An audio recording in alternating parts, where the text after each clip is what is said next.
Hello and welcome back to Deus Machina Demonbane. But her angry expression falls to pieces. Now that the walls around her heart have been shattered, she can't keep the tears from flowing. Do you understand?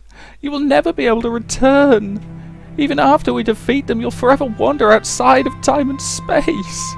How can I force that fate on a human like you? Why is she still trying to take everything on herself? Does she think she should be the only one to suffer, or something stupid like that? And what about you? You want me to leave you alone for eternity? There's no way I can do something like that. I have lived for eons in order to destroy such evil. No matter what fate awaits me at the end of the final battle, it will be no less than I desire. Again. This again. Who does she think she can fool with those empty lies? Does she think that this bullshit will help anyone? Well, she's wrong. At least it won't help me. Fine, I get it. Looks like there's no way I can change your mind. Al looks half relieved, half hurt by my response. But my next words bring back the scowl to her face. And I'm going with you no matter what. Talking about it's pointless. You're going to be like that, I've got no reason to listen to you. Korou! You still... Ignoring her angry shout, I step right in front of her. Without saying a word, I bring my face closer until our noses are almost touching, and I stare into her eyes. Those jade green... Sorry, I'm distracted by the fact that for once they actually got the colour of something right. Those jade green, fathomless eyes. Al gasps at a loss for words. I think you're misunderstanding something. Al looks distressed, like she doesn't understand what I'm getting at, and her eyes move restlessly, trying to avoid my stare, but I don't let her get away. You think I'm going with you because I can't leave you alone or something? Don't be so conceited, dumbass. You think you're so special that I just want to take care of you. The tears roll down her face like waterfalls. Damn. Considering how long she's lived, she's way too fragile. Emotionally speaking, she's as immature as she looks. Who's being conceited? I'm sure you just don't want to leave the fight to me. I get it. Sorry for being such an unreliable grimoire, but I still... You're still not getting it. Who'd go to battle for a reason like that? Huh? She looks utterly confused by my denial. Guess she really doesn't get it. Now I have a different reason to calm myself down before continuing. I've got a far more selfish reason to go with you. I take a deep breath. And my next words take all the determination I can muster. I don't want to be separated from you.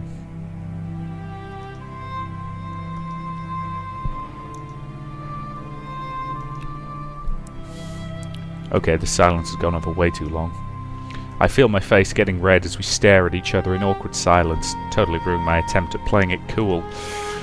And although my embarrassment is contagious, Al starts blushing too. At last, she hesitantly breaks the silence. Fool. That's the first thing she has to say. Al stopped crying, but the situation has only gotten more serious, in a manner of speaking. She averts her eyes and lowers her head, and I do the same. Unable to look at each other, even with our faces almost touching. We look pretty damn silly if anyone were watching. How silly. The sky is awash with dark blue and bright crimson, and beneath the fading remnants of night and the budding light of dawn, Metatron watches over Korou and Al. She breathes an exasperated sigh. Oh well. It appears there is no reason for her to worry.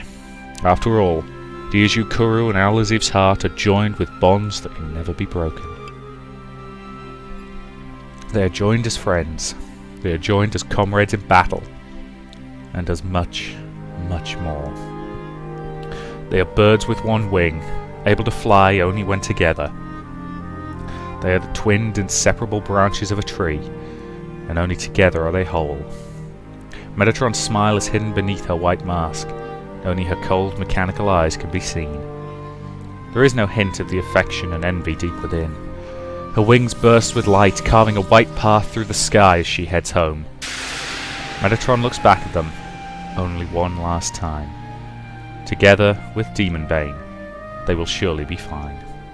No matter what trials they face, they will overcome them with ease, never forgetting to look as foolish as they do now. That is the strength of Deus Korou and Al-Azif. That is the ultimate power, the power that Metatron could not attain. She knows that she can never be strong like them, and that she can never fight as they do. So at the very least, she will believe in the future that they will create. She will do everything that she can with her limited power.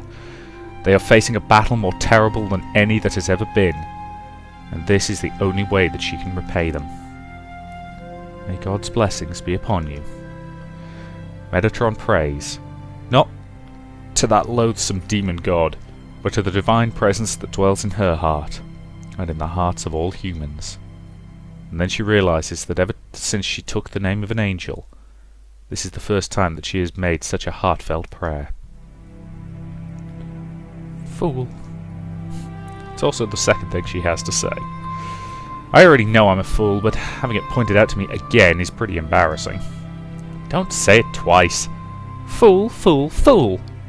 A 3-hit combo? Fool, fool, fool, fool, fool, fool, fool, fool, fool, idiot, blockhead, vagrant, incompetent pervert! Okay, you can shut up now. Seriously. Anyway. Trying to cover up my embarrassment, I make a forceful declaration. Here's the deal. It's what I want to do, so I'm going with you, no matter what you have to say about it. You're the one who taught me just how invincible a determined human can be. Al speaks with self-mockery, looking ready to cry again at any moment. You're just confused. You have no idea what you're saying. Hey, you don't get to decide that. But what fool would let their heart be swayed by a mere book? There's a joke in there about porn mags, isn't there? I'm leaving it. I'm leaving it. I'm not touching it. It's too obvious. The one's standing right in front of you, damn it, so get used to it. And, look, I'm not saying this lightly, you know. I look straight at her again. She's still refusing to look me in the eye, but I don't care. Yeah, I only recognised my feelings a little while ago, but since way before that, without even noticing, like it was the most natural thing in the world. I have been in love with the arrogant and cocky girl called Al. But... This isn't working. I grab Al's head with both hands and turn her face towards me, and she averts her jade green eyes, trying to avoid my gaze. Not about to let her get away so easily, I put my forehead against hers, looking, at this distance, I suppose glaring would be more accurate, straight into her eyes. I put the question to her as bluntly as possible. What about you? I've told you how I feel. Now it's your turn. You're being too selfish. I don't care. Al clams up, but I just put the question to her even more forcefully. I'll ask again. What about you? Of course Al finally looks straight at me. Our gazes meet, our eyes speaking more about our feelings than any words can. Of course you're important to me. In 1,000 years I've never felt anything so powerful. Not as my master, not as my comrade. Deus Korou, I love... Nothing more needs to be said. I seal her lips with a kiss, hungry and forceful, wholly unlike the one we exchanged when we made our convent so long ago. I thrust my tongue into her mouth, but I'm not satisfied, so I wrap my arms around her head and waist and pull her closer, driving my tongue deeper and deeper until it encounters hers at last. Al hesitates at first, but soon relaxes into my embrace and meets my tongue with hers, enveloping it in her softness. The kiss ceases to be a one-sided invasion as we feast on each other's saliva. Switching roles, taster and tasted, with every passing second. Why is it that kisses are impossible to write about in a way that doesn't sound kind of disgusting? Ah well. Our only desire is to claim the other, to own them body and soul. With our lips joined, I forget even to breathe. I just want to stay like this, forever and ever. At length, however, we pull away from one another. Our tongues remained entwined to the end. Her face flushed with passion, Al stares at me with unfocused, liquid eyes. I'm sure I look just as out of it.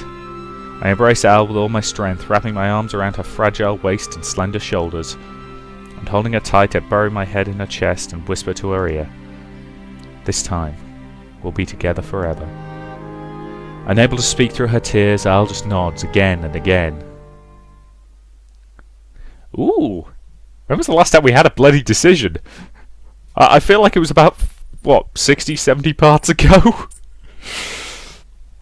In fact, I think it was during that fight scene on the beach where we had to choose between, was it between an Atlantis strike and between Atlak Natchar? Either way. So, if I pick the top one, I'm going to have to censor, which is annoying.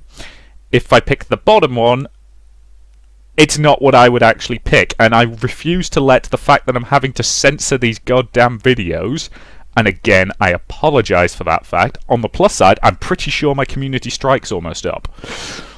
I'm pretty sure it runs out on the 22nd of this month. But I don't know for certain, which is why even the videos that are theoretically going to be coming out after that for a while will be 15 minutes long, until I know for sure that I can afford to make them, 30 minutes again. But regardless, so yes, it's going to lead to me censoring and having to trim bits out, but I refuse to let this damned this damned community strike change the way that I would play this game. We continue to hold each other, but the scent of Al's perfume tickles my nostrils. I can still taste her sweet saliva and feel her soft tongue in my mouth. My heart pounds hotly in my chest. Driven wild by the passion of our kiss, my brain can no longer suppress the savage lust that springs from within. Al. I just whisper softly in her ear, trying to calm my elated heart. She looks up at me blankly. Let's keep going. Keep going? Let's pick up where we left off on the island that time. Best chat-up line ever! Al, do you remember that time that I almost raped you because I was high on some weird sex drugs? Yeah, let's keep going. Ow! Oh, that really hurt because I've actually got a headache this morning. Oh. Yeah, I woke up with a headache and I just smacked myself across the forehead. Ow, that was a bad idea. Anyway. She apparently figured out what I meant and her cheeks turned a little red like burning embers. On the island? But this time, let's go all the way. Oh god, this dialogue's awful. I mean, okay, good sexy dialogue is incredibly difficult to write, but wow. But we can't do that, not here. Nobody's looking. That's not what I quickly scoop up Al's petite body and show her that arguing will get her nowhere. Oh god, this is going to end up feeling a bit rapey again, isn't it? I'm holding her, princess style. She's kicking her legs in the air angrily. Hey! You forceful brute, you need to respect my feelings in this matter too. Ugh. I press my lips against Al's as she kicks and punches me with her struggling hands and feet. It hurts a little, but I don't stop. Dude! If the woman in question is punching you, that's a pretty good indication of the word no. And I'm sorry, but no means no. Oi. Honestly, this is probably a pretty good point to end this part, and I'm afraid since I'm gonna have to cut out this actual lovemaking scene anyway, I'm just gonna bring you back in after it. I'm sorry about that. I wish I didn't have to do it, but YouTube are dicks. So, thank you very much for watching, and I'll see you in the next part after this. I've got a feeling it's gonna have a hard time alternating between tender and oh god, seriously dude, stop. But we'll see. So, thank you very much for watching, and I will see you in the next part.